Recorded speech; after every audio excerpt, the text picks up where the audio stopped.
masak kari.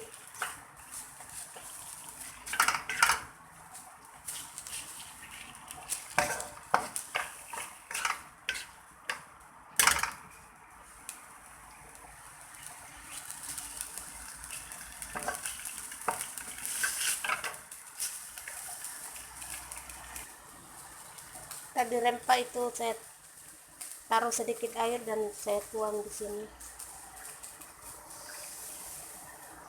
Habis.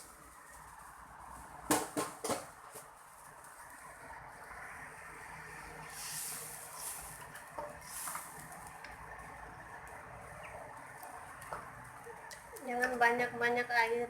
Kalau banyak-banyak air nanti malah nggak enak.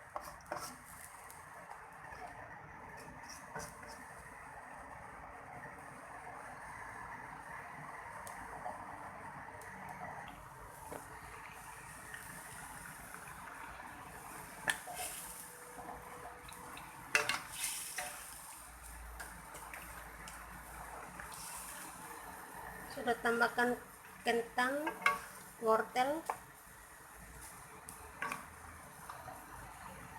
Kita tutup dulu, tunggu kentang, wortel sama ayamnya masak. Kita tambahkan santan atau susu